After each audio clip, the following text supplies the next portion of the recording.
On this episode, I make a Star Trek reference that's hard to Spock. And I am Pharikaing out right now. I can't wait to tell you about it.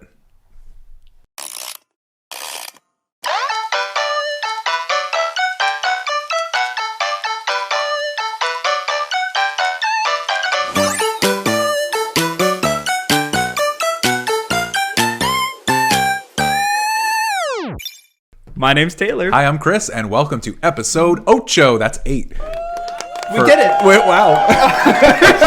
It was just a surprise. All 8 fingers, baby. 8, baby. Commander Role Reversal. We are a YouTube channel. We build decks. We swap them. We play. We talk about it. And hopefully there's somebody out there listening on YouTube. Yeah, on YouTube, on the internet, because this is a YouTube channel. So please remember to like, subscribe, and if you don't share, I'll be sad. I'm not telling you who to share it with, but if you don't share it, I'll be sad. Don't make him sad. I'm going to have to deal with him the whole night. It must be insufferable. In the past, you'll have to deal with me.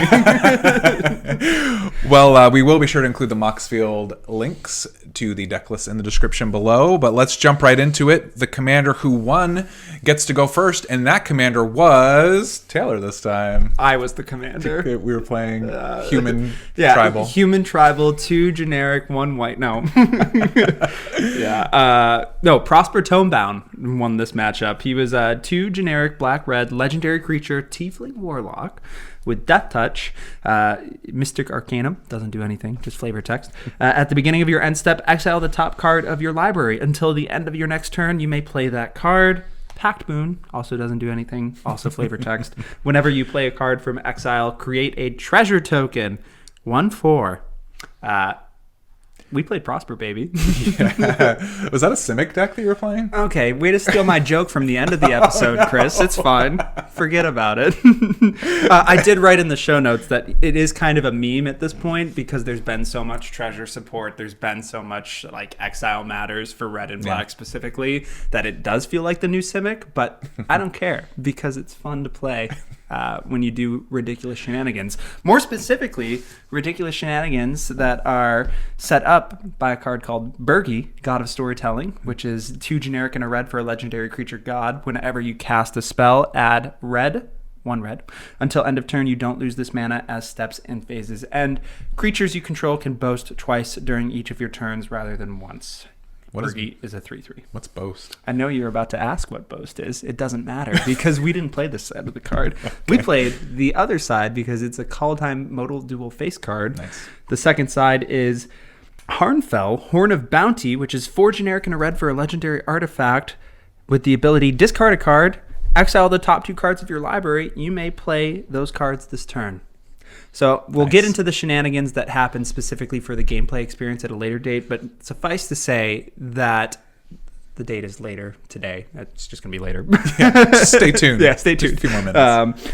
Prosper cares about exiling things. Mm-hmm. More specifically, cares about playing things from exile. So any type of artifact, enchantment, creature, planeswalker, whatever, that allows you to cast things from exile, it's a fit. It makes sense in this deck. And the Harnfell Horn specifically, I've never been more comfortable discarding cards. Right. It's to get more value. Actual card advantage. Card advantage for that turn, right? When you do the discard. Yeah. I think Bergi, I mean, you could play the Bergi side and kind of storm off, add that extra red mana. That's, I think, a solid strategy. But I think in Prosper specifically, the Horn is the better side of the card. It's also an artifact if some of the win conditions care about having artifacts. It's just 1 more artifact for that, and it's just getting you treasures. It's kind of like quasi doing what Bergi wants to do on the front. Yep.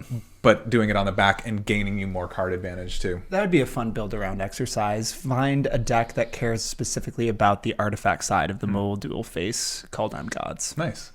Tune in for a later episode. Yeah, I'd play that deck. That'd be super fun. Cool. But not Super Friends, because that was last week. Moving right along to a creature that I particularly enjoyed. Zorn, 2 and a red for a creature elemental. If you would create 1 or more treasure tokens, instead, create those tokens plus an additional treasure token. Zorn is a 3/2. Wow. We heard you like treasure, so have marginally more treasure. Yeah. It's good to note that it's not necessarily double treasure. It is with like Prosper's triggered ability. It's double treasure. But if you cast something that makes 15 treasures, you're making 16 treasures in that case. Oh, darn. Yeah. That's a Brass's bounty if I've ever seen one. My goodness. But most of the time it is like incremental token creation though, right? So a lot of times it is just doubling. Yeah. I think that's what I really like about this deck is each of the cards kind of feel like very key parts to the engine. There is a critical mass of effects that kind of take advantage of the treasure archetype, which I won't beat around the bush anymore. Let's just talk about what everybody's thinking. Academy Manufactor, a three generic artifact creature assembly worker. If you would create a clue, food, or a treasure token, instead create one of each. Academy Manufactor is a 1/3, and I only have one question for Chris. How many tokens do you create when you are getting a treasure token off of Prosper, but have a Zorn in play, and then also have an Academy Manufactor? Oh, one Academy Manufactor, a Zorn, and you make a treasure token. You would make 2 treasure tokens. So instead, you would make 2 of each. Is that 6 tokens in that case? Is that how that works? I think the math sounds sound. I think it starts to get really wild when you have more than one Academy Manufactor. Who would ever do that? That would be a terrible idea. My second favorite card in this deck was Sculpting Steel. Just 3 generic for an artifact that reads, you may have Sculpting Steel enter the battlefield as a copy of any artifact on the battlefield. We know what you're thinking. Taylor, why wouldn't you just copy Aether Flux Reservoir? Why wouldn't you just copy Liquid Metal Torque so you can turn multiple things into artifacts? Well, I'll tell you. It's because I am crazy. And we like to do math. And I don't. I'm not even convinced that Chris did after this game. But this is a warning. This is a cry for help to anybody who would have the misfortune of deciding that they wanted to copy an Academy Manufactor with Sculpting Steel. Think twice, my friend. Think twice. I think it's 9 tokens. 9 tokens. Right, because the first treasure that you make procs both of the Academy Manufacturers to make 1 of each. Yep. And then one of them resolves, which then procs the other Academy Manufacturer, which... No, I'm sorry. See, this is why it gets complicated. They basically go back and forth. They proc each other, right? The first one procs, and then the second one procs, and that procs the first one to make a total of 9 tokens. So, but like what happened when I had Zorn out? Oh, that's when you lost me. I think that's when I scooped. Right? No, you actually played it give up. Me the satisfaction. Yeah. No, I think it's 18. I think it is 18. No, yeah, I think it's 6 of each. Right, so 9 plus 9 is 18. That math checks out. But only if you're making a treasure token in this case, because Zorn only doubles the treasure tokens. If only I had a commander that made treasure tokens. So let us know if we're wrong, but we ran through it a few times, checked the Oracle and everything, and I think it's an absurd number of tokens. You don't need that many tokens to win. Yeah, we'll talk about it in the gameplay aspect of the episode, but suffice to say that... Academy Manufactor by itself is a bonkers card. MVP. Especially in a Prosper deck that cares about treasures. If you build it as a Treasures Matter deck, which, spoiler alert, Chris did. Anytime you have more of that effect, it's only going to be exponentially better for you. Yep. You just win faster, win more. I don't think I won faster, paradoxically. But we spent more time counting tokens than we did actually playing cards. Yeah, that's the dream, right? It's not, but I do love Dream Devourer, which is a 1 and a black for a creature demon cleric. Another call down card. What a great set for Prosper. Each non-land card in your hand without foretell has foretell. Its foretell cost is equal to its mana cost reduced by 2.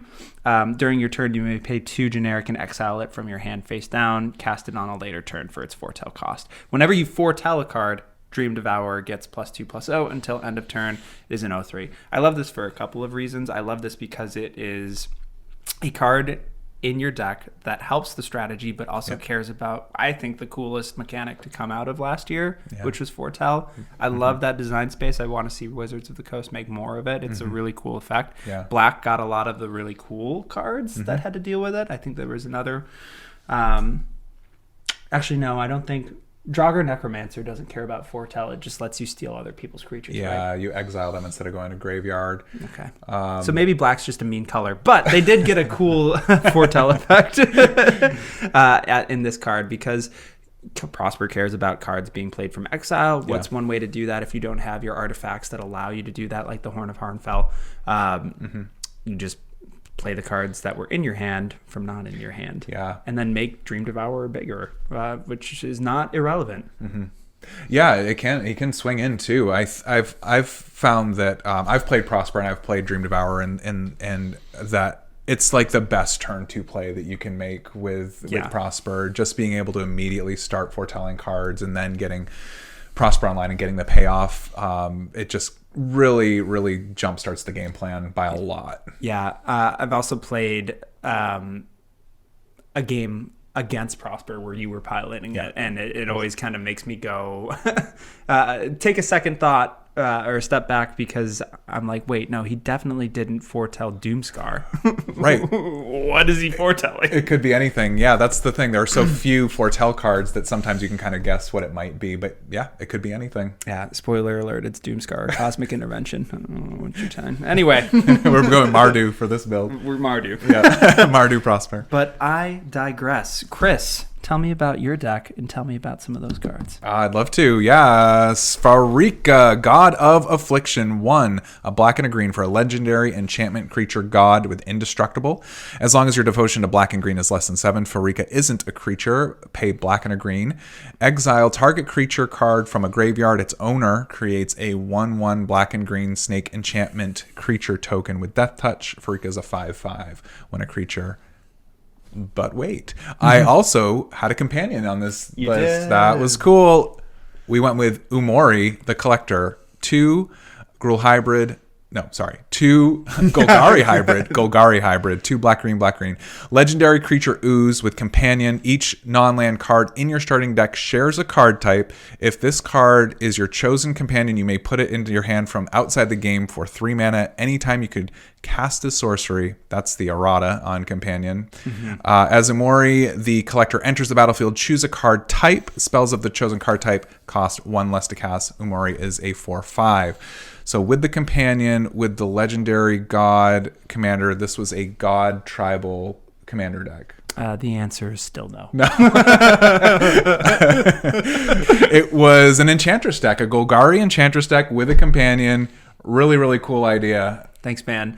Enchantments are my favorite type in Magic card, in the game of Magic. And I loved that. I love the idea of companions when they were introduced. I know that, it's been a tumultuous road for for that mechanic since its inception. But I think I wanted to use that card specifically in a way that wasn't creatures. And at the time, and I think still, the only non-creature card type that could still be a commander that was legal in those colors was Pharika. Yeah.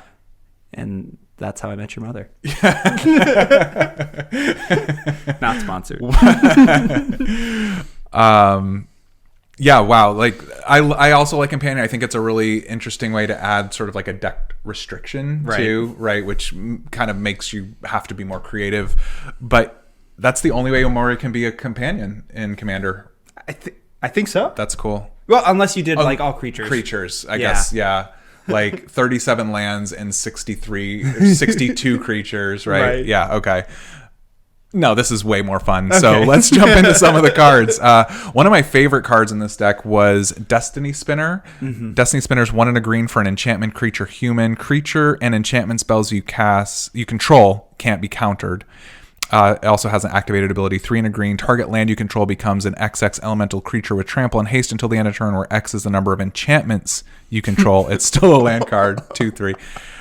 So I forgot about that second ability. Yeah. Destiny Spinner is just good. Like in any Enchantress deck, have it making your enchantments uncounterable. Even in like a creature heavy deck, I think like Destiny Spinner is just a solid 2 mana spell. Comes down early, and just if you have any blue players at the table, they just get real sad, real quick. But then you can also just dump your mana into it, making it making a land an XX elemental creature that's based on your enchantments. That could get big. I don't have a lot of enchantments in that deck. No, not at all. It's not like every card you're casting is an enchantment. Yeah. No, I wish every land was Urza's Saga, so it could be 100% a land deck or an enchantment deck, but I digress. Wow, that is cool. If you get a Thespian stage and copy the Urza Saga, it just doesn't go away. Oh, gross. That's cool. I like that. Yeah, we should try to puzzle that together. All right. Well, we'll cut the episode here. We'll do it, and then we'll come back. Well, yeah, be right back. We're not going to do that. No, not at all. The next card I wanted to highlight, since this is an Enchantress deck, you have to include the Enchantress staples like Enchantress's Presence. 2 and a green for an enchantment. Whenever you cast an enchantment spell, draw a card. This is the type of card in this type of build that just snowballs and just gets out of control. Every card you're casting is an enchantment, which is drawing you into more enchantments and really, keeping the train going. Yeah, I mean, I know that green historically doesn't have a lot of access to card draw, so I figured that the only way to capitalize on what it does have is build an enchantment-only deck. No. Green's straight broken. Yeah, it is. Okay, we're in agreement there. Yeah, we are. I love green. It's awesome. And this is the best version of this for this deck because there are other Enchantress, but they're on a creature, like a non-enchantment creature, right? So this one, this is the one for the deck, I think. Yeah. Thanks, Modern Horizons 2 for the reprint. Yeah, that came in clutch. Yeah. There was a creature in this deck. A creature that goes by Arasta the Endless Web. Oh. 2 a green and a green for a legendary enchantment creature, Spider, with reach. Whenever an opponent casts an instant or sorcery spell, create a 1/2 green spider creature token with reach. It's a 3/5.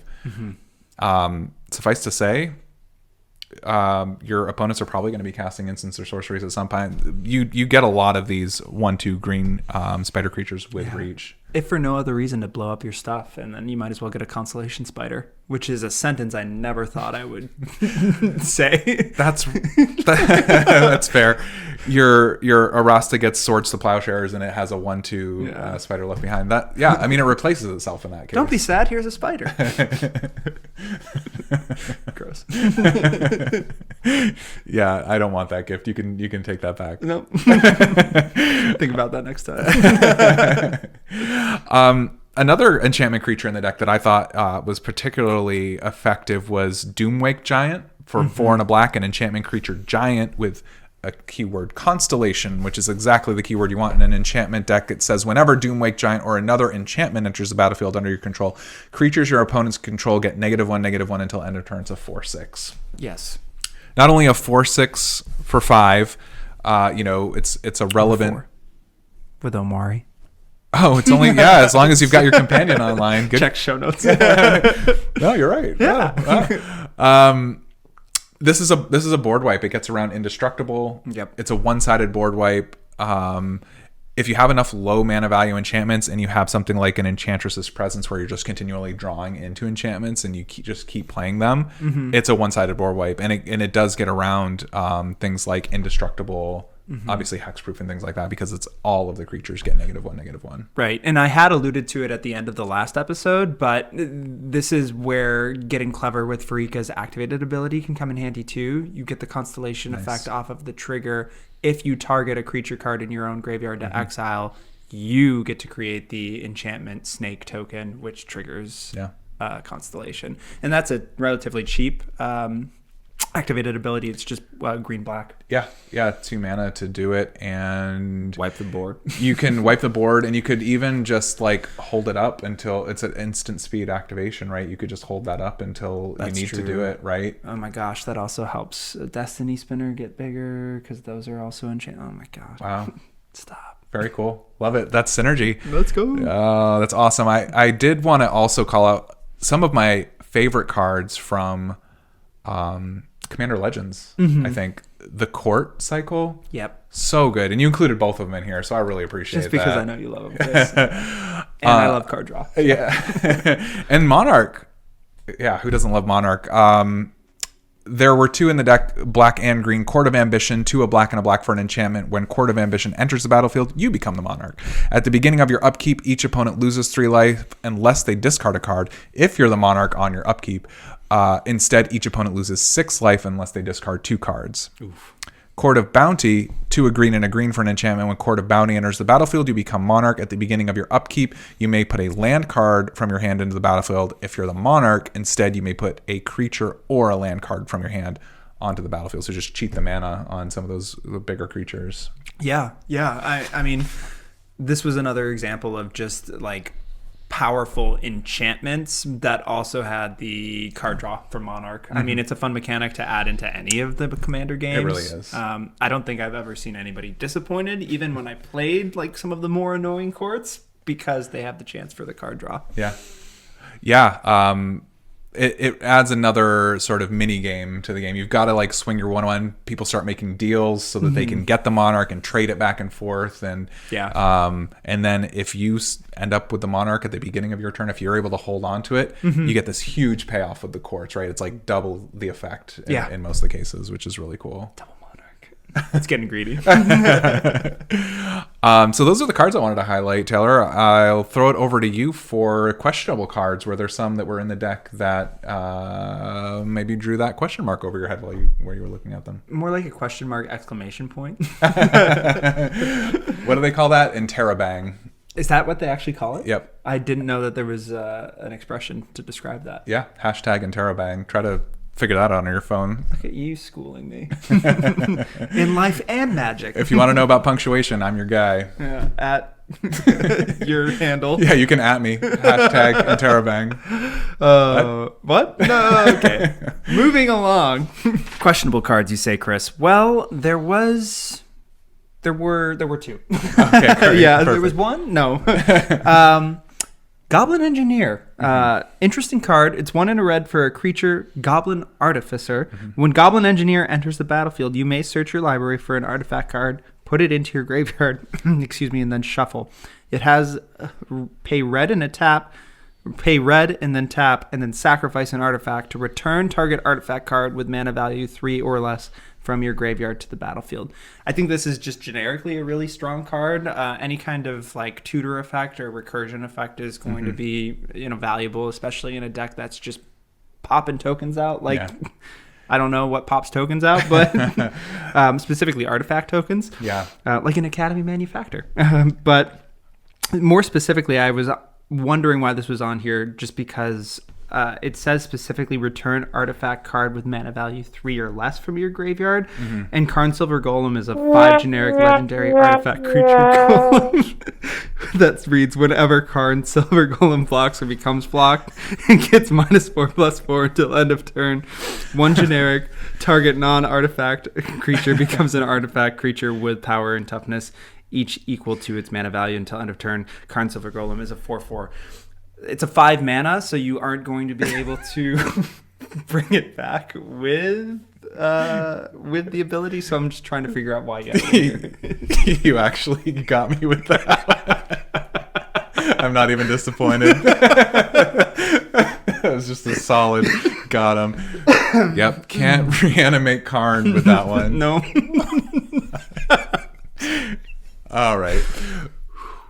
But if we want to know really why Goblin Engineer is in the deck, it's specifically 4 cards like Academy Manufacturer, a 3 mana value artifact. Of course. For the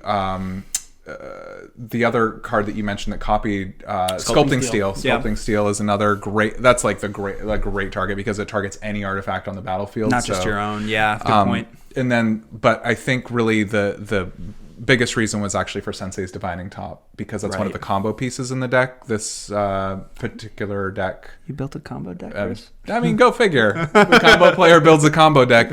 This is the classic Sensei's Divining Top, Bolas's Citadel, Aetherflux Reservoir, which just lets you cast Sensei's Divining Top from the top of your library and gain more and more life to then pay it off with Aetherflux Reservoir. So it's a 3-card combo. All the cards are good.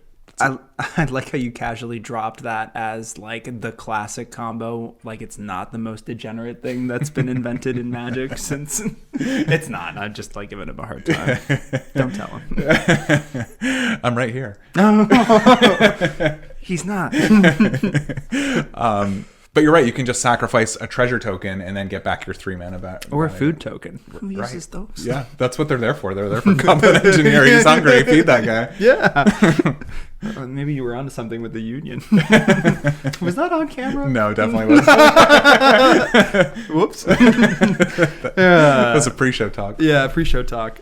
Moving along to current show talk, let's talk about why you would ever do this and include Uba Mask, a 4 generic artifact that reads, if a player would draw a card, that player exiles that card face up instead. Each player may play lands and cast spells from among cards they exiled with Uba Mask this turn. Yeah, that one's really, really hard to play around as somebody who was on the receiving end. It's so much fun in Prosper because you want to be exiling the cards and playing them from exile anyway. That's one of the main themes. But yeah, that it really hurts your opponent's strategy, especially if they're trying to draw cards, right? If they cast a draw spell, right, it now reads exile those cards, and you can only play them this turn. It was very telling to me that even though you knew it was in there and you put it in there because it's powerful for Prosper strategy, when I played it in one of our games, you were visibly uncomfortable. I was shaken. Yeah, I was to the core. Yeah, it's like, I don't know how to beat this. It's like a worse Teferi's puzzle box, like worse to play around, I think, because that, at least that's, oh my God, partner that with Teferi's puzzle box. Yeah, I think just exile 7 cards or however many cards in your hand. I think it kind of locks you out, like most Teferi's puzzle box combos. Yeah. This one works well with Draenith Magistrate too. Uba, you just can't cast any cards. We are going Mardu. Yeah, we are. Gosh, I love it. Mardu Prosper at the end of it. Well, thank you for indulging me, Chris. I know that we had a little bit of a side tangent there in the middle of the segment, but the conclusion of this segment means that we now get to talk about my questionable cards. I had a couple. Let's hear them. Role reversal. Yeah. There were a couple cards I wanted to bring up just to because I think they belong in the deck. They definitely fit the enchantment theme. I was just trying to puzzle box through how exactly to make them work the best, or what you kind of had in mind, what you envisioned including these. So the first one was Myth Unbound. 2 and a green for an enchantment. Your commander costs 1 less to cast for each time it's been cast from the command zone this game. Whenever your commander is put into the command zone from anywhere, draw a card. So that is a card. So it's an enchantment. It fits the theme. It definitely, I think this card can see some value, especially with commanders that are like kill on sight commanders that you're going to be recasting a bunch. But it seemed to me with Pharika that was going to not be the case. Oh yeah, because Pharika's indestructible. Huh? Yeah, and not a creature most of the time. You make some valid points, Chris. Well, I think I included it because it was a green enchantment I had never seen before that cared about commanders specifically. I thought that was a pretty cool include. Yeah. And it was an incidental card draw. Like, you're not going to be recasting Pharika that much, though, to your point. Right. Yeah. However, like, this is a deck that cares about the graveyard. You could want to sacrifice your commander, too. That's true. That might work. I think that, like, this is also an example, I think, too, of when you are building a deck and you find cards and then you play the deck and you can get to see how they actually play out. You might either find, oh, this card doesn't have as much synergy, or maybe there are those cases where you are doing like aristocrats with your commander and you want to recast it and draw a card because it actually helps you replace the commander too. Oh, that's true. You know, now that you say that, I'd have to go back and look at the list and see how many sack outlets, if any, there were. Yeah, there were a couple. There were a couple. Yeah. Okay, well, intentional. Thank you. Love to see it. Yeah. Not a question card. A success. Awesome. Another card that I found in the deck that wanted to bring up here was Agent of Erebos. I'd never seen this card before. But Agent of Erebos is 3 and a black, enchantment creature zombie with Constellation. Whenever Agent of Erebos or another enchantment card enters the battlefield under your control, exile target player's graveyard. It's a 2/2. I love Graveyard Hate as much as the next one. What were your thoughts on this card? I have a couple, but I mean, I wanted to play Rest in Peace, but in an Enchantress Golgari shell. Nice. That was the best way to do it. Yeah. No, in all seriousness, I did try to include pretty much any enchantment creature that wasn't a vanilla body. Yeah. I did try to include it, and that did seem like a powerful yet relevant effect. Yeah. I mean, if it sticks around on the board for a while, it might be a little redundant that it's exiling everybody's empty graveyards because of the sheer velocity of enchantments that are entering the battlefield. But you've also incidentally cleared all of your opponent's graveyards, which can be relevant too. Much to their chagrin. Yeah. I think that this is there are other black X Enchantress cards now. Like there was one from Kamigawa with the Toad Rider. I'm forgetting his name. Oh yes, I forget the name too, but it does create a toad, and it, like you play an enchantment and it's a drain effect. Yeah, exactly. Yeah. So I think black enchantments, like this is a great example of a black enchantment. The one thing that kind of occurred to me within the Pharika deck was that you may, you already have the graveyard exile from your opponents, but you may not want to use that because they're getting the snake tokens. So when I was thinking about the card, I thought about it as like a little bit of a non-bow, but then again, you could have Agent of Erebos on the battlefield, exile a creature card from your graveyard, make an enchantment snake creature token, and then exile your opponent's graveyard. So it's actually a really, really good card in retrospect. More of a sequencing thing. Yeah. But yeah. That was also definitely planned. Thanks, buddy. Really good ones, man. Yeah, that was cool. Thanks for sharing that with me. Those were the two cards I had questions. I think we can get to the best part of the video. Oh my gosh, the suggestions that are unfair to make because the cards didn't exist when the decks were made, but I'm gonna suggest them anyway. What a preamble. Can you just make the chapter name that?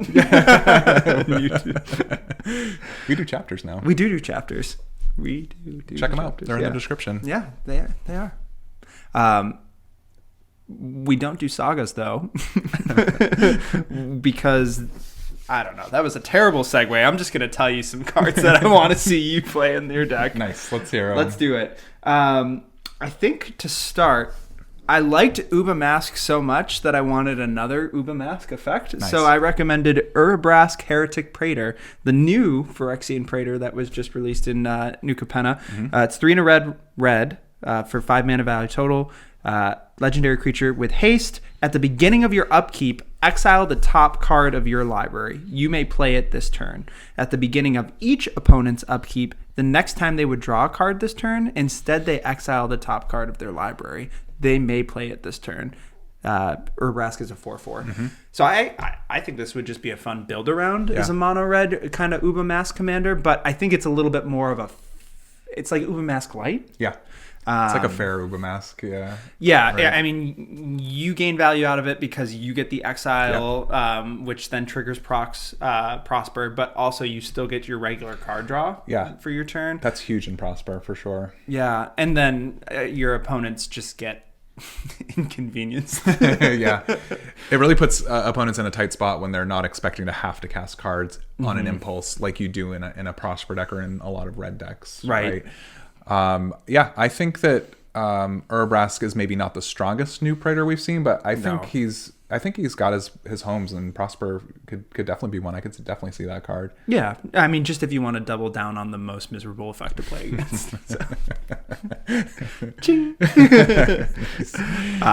No, but in all seriousness, I do think it's cool that they're revisiting the Praetors with the new sets in Urabrask. I'm just looking for an excuse to put them in any deck. I think they're all cool. What happens next? What happens next is Containment Construct. Oh, nice. Yeah. Nice. It's a 2 generic artifact creature construct that reads, whenever you discard a card, you may exile that card from your graveyard. If you do, you may play that card this turn. This is just another effect that allows you to kind of get a second life out of your cards. You did have some incidental discard. More importantly, turning that discard into playing cards from exile to trigger Prosper. One that came to mind immediately was Magmatic Channeler, which is 1 in a red for a creature, human, wizard. As long as there are 4 or more instant or sorcery cards in your graveyard, Magmatic Channeler gets +3/+1. It has an ability which is tap and discard a card, exile the top 2 cards of your library, then choose one of them. You may play that card this turn. That's a 1/3. That's just one card that you have that worked with this. When I first put Magmatic Channeler into the deck, I kind of hesitated a little bit because I was wondering how good it would be, but it turns out to be really, really good in Prosper. And that's a great example, containment construct of a card that synergizes really well with it, and any other discard effects. There's a lot of them in red. There's like a lot of looting and things that you can do too. Yeah, I think this type of a card allows other kind of plays on the Prosper effect to exist. Like, to your point, Black-Red Madness is a thing. Right. So if you wanted to do like a Madness take on Prosper, this is another card that you could have in here that might help that, and just get more exile value out of that. That's cool. Yeah. Not every card in your deck is going to be a Madness card. Right. So, and then even when you do discard a Madness card, you may not be able to play it. So, but you still have to play it this turn anyway, right? With containment construct. Yeah, but I definitely see where you're going. There are absolutely Rakdos strategies that can take advantage. That's such a cool card. It's an uncommon from Kamigawa, but love that uncommon support. Yeah. Secret command. No. But moving along to kind of a similar suggestion in the way of auxiliary artifacts that propel the strategy. Geistflame Reservoir is 2 in a red for an artifact, another newer artifact from return to Innistrad. Whenever you cast an instant or sorcery spell, put a charge counter on Geistflame Reservoir. It's 1 in a red to tap and remove any number of charge counters from Geistflame Reservoir. It deals that much damage to any target. I mean, you have a handful of instants and sorceries that, this could eventually get enough charge counters on it to be relevant. But the main reason that it appealed to me for this deck is the second activated ability of also pay 1 in a red and tap, exile the top card of your library. You may play that card this turn. Nice. So it's just another artifact that gives you more access to exile card advantage or tempo. Which is great. I mean, red definitely, there are a few of these. I mean, there's a lot of the effect in red, but there are very few like good ones. What's the mana value for? 3.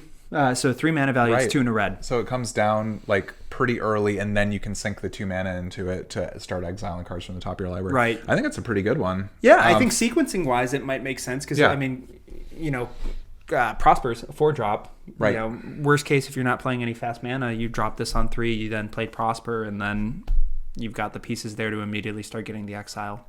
Totally. Yeah, you're getting the Prosper exile, and then you're getting another exile with this one.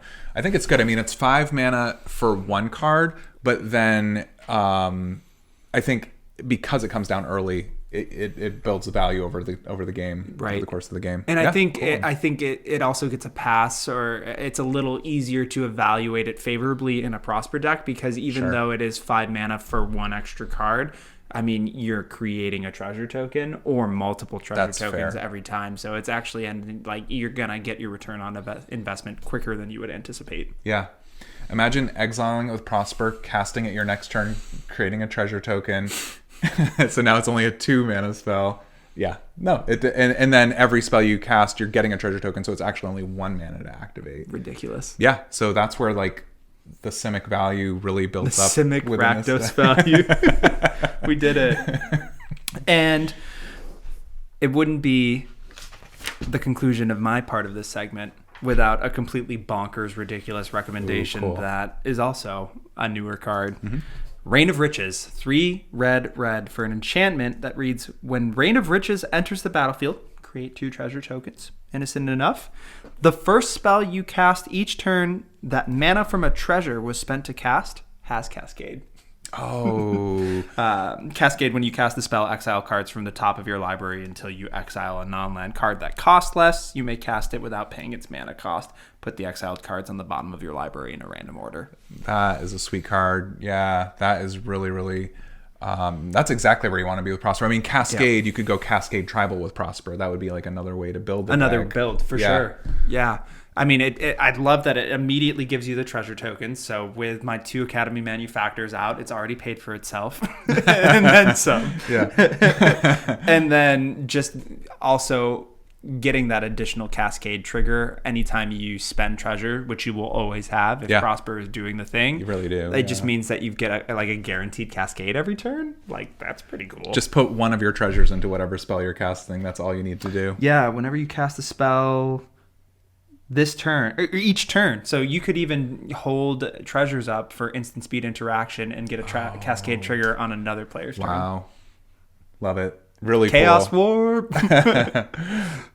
I don't know what you would cascade into for that, but some kind of 2-drop. Let's go. But all my talk of treasures and tokens aside, Chris, let's get down to what really matters, and it's your suggestions for my jank enchantment deck. Oh no, I love those suggestions. Yeah, those were some real good ones. Hopefully, I can come anywhere close to what you suggested. He's so being bashful, folks.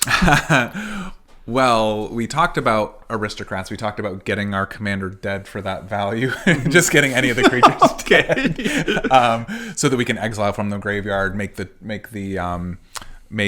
snake tokens, the enchantment tokens there. So there was actually a pretty decent sack outlet in Kamigawa, which you would not have had access to when you built this deck. Of course it was in Kamigawa. Dockside Chef. A black mana for an enchantment creature, human citizen, pay 1 and a black, sacrifice an artifact or creature, draw a card. It's a 1/2. Okay. Wow. It's a card draw and a sack outlet. Yeah, it's exactly. You do have to pay 1 and a black, so it's not a free sack outlet like we generally want to see. But it is an enchantment creature, so it fits in the deck. I know that we want to keep Umori around, so we need that enchantment type. And yeah, it's a great way to get some card draw while getting your creatures into the graveyard and then using Pharika. I love that. I think I might have remembered seeing it actually as a card option when I was looking at things to update this list with. Right. And part of me was like, oh, but it's not a free sack outlet. We've been conditioned to not see the value in just anything actually being able to sacrifice something. Sure. So that's a solid include. Yeah. Especially when your commander is indestructible. You need to get it in the back of the command zone. In those rare cases. All right, another enchantment creature that occurred to me is Nyx Weaver. Nyx Weaver is 1, a black and a green for an enchantment creature spider with reach. We've got a spider sub-theme here. Spiders. At the beginning of your upkeep, mill 2 cards. 1, a black and a green, exile Nyx Weaver, return target creature card from your graveyard to your hand. It's a 2/3.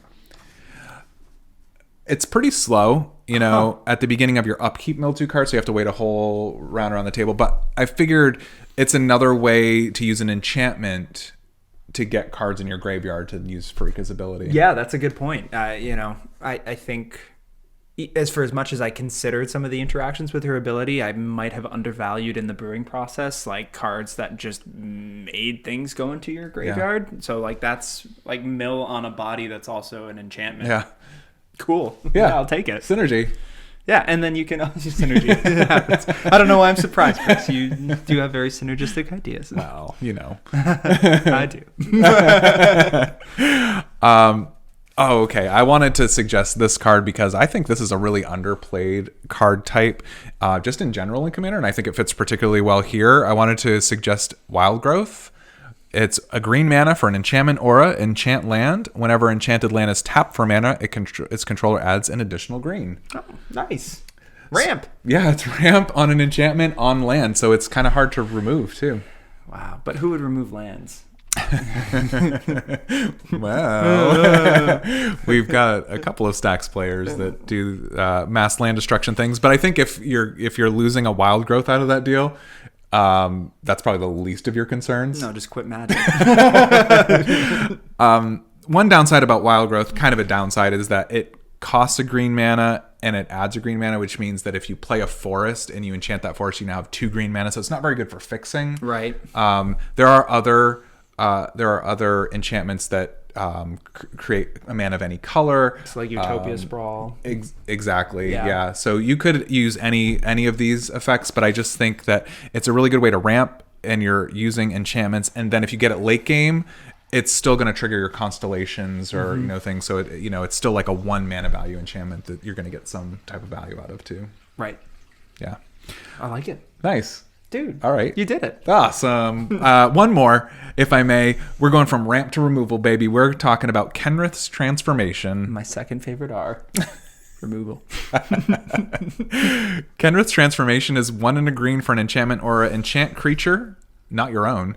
When Kenrith's Transformation enters the battlefield, draw a card. Enchanted creature loses all abilities, and it's a green elk creature with base power and toughness 3/3. It loses all other card types and creature types.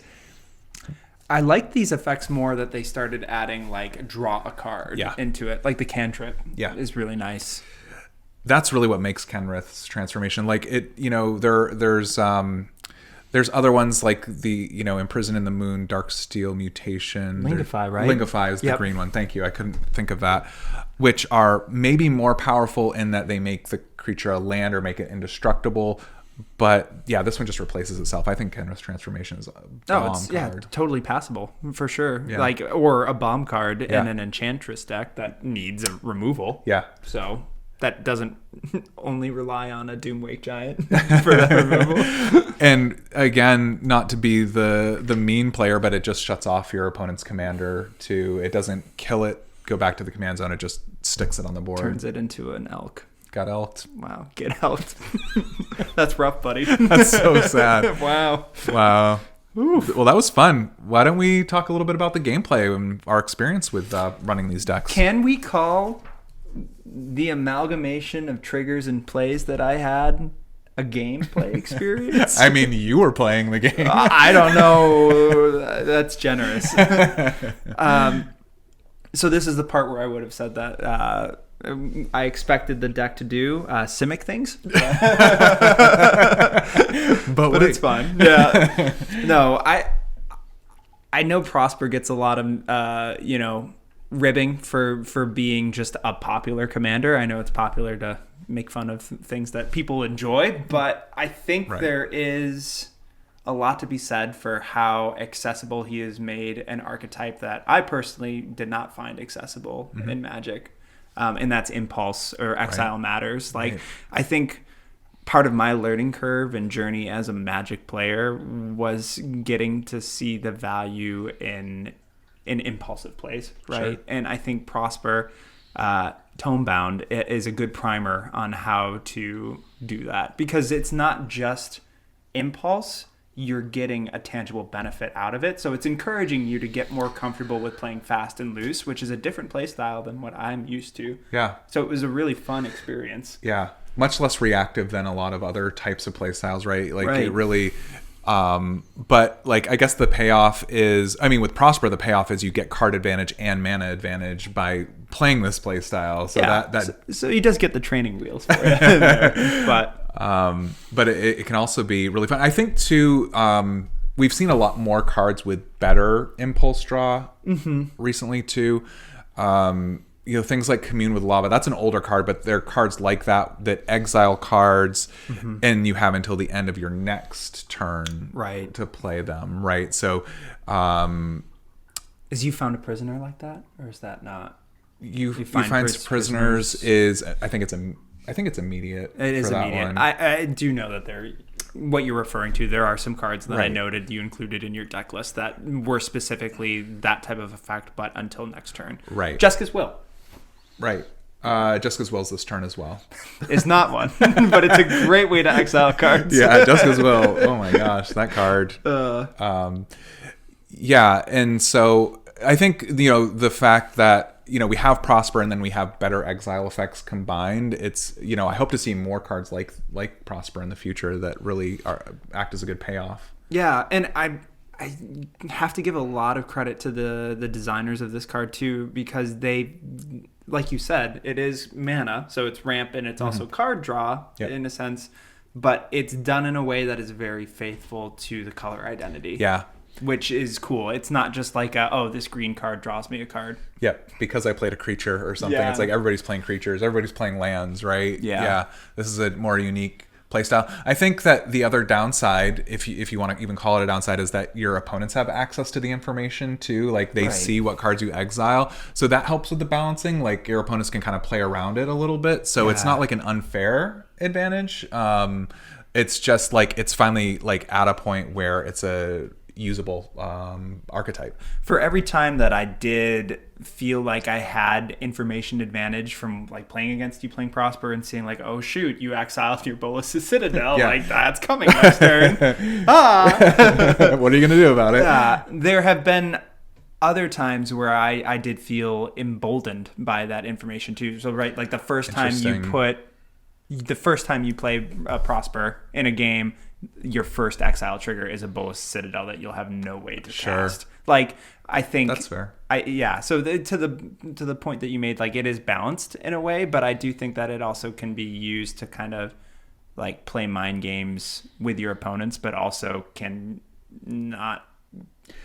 It can play games with you. Sure. Too. Yeah, it can kind of backfire in that way, right? Yeah. No, that's really Words are hard. That's fair. Right. If I drew Bolas' Citadel in that situation, I would just have it in my hand, and I could wait until I have the 6 mana to cast it.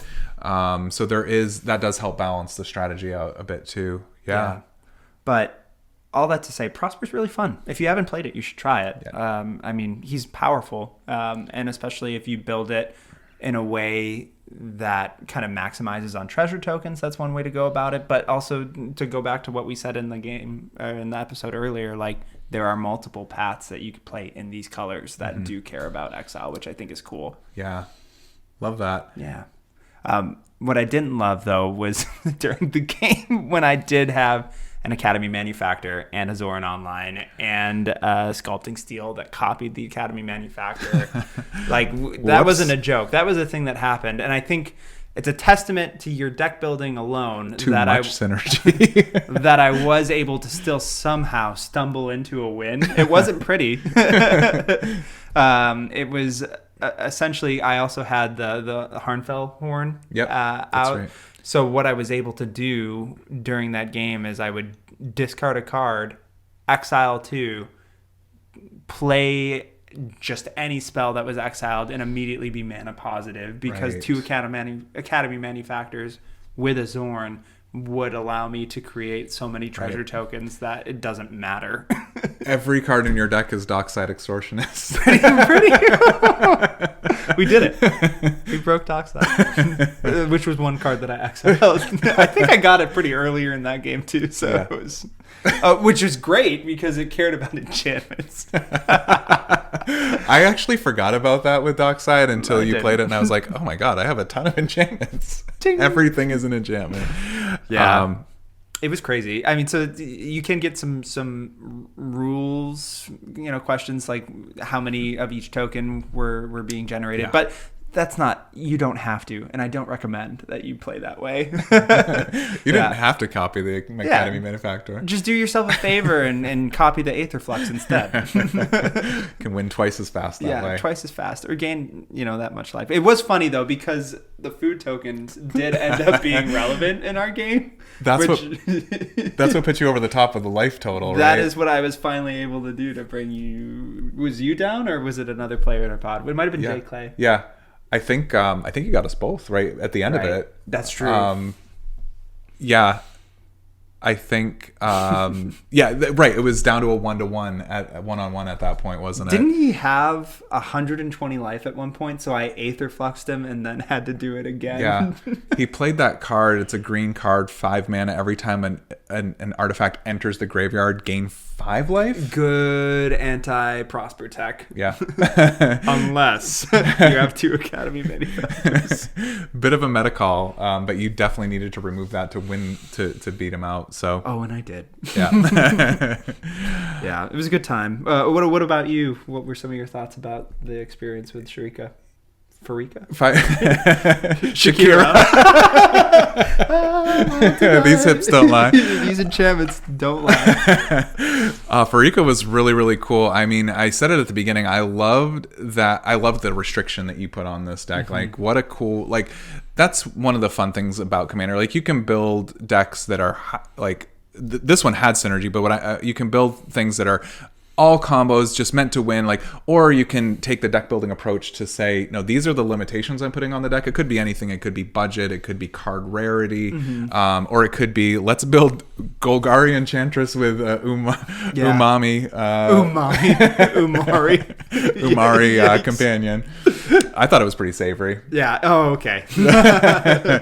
That's spice. I mean, I love Enchantress as an archetype, so playing in Golgari is a really, really cool way to go, because usually, you're playing either a Selesnya or maybe Bant. I mean, it is like Enchantress is branching out a bit more, but to play Golgari was really cool. And I said it at the beginning too. I love playing the gods too. I think the gods are a really cool card type and really fun way to. I do think I had Nylea and Erebos in there too. Yep. So I think you had both Erebos. You can never have Big too fan. many gods of death. Sorry, Aegon. You weren't an enchantment, buddy.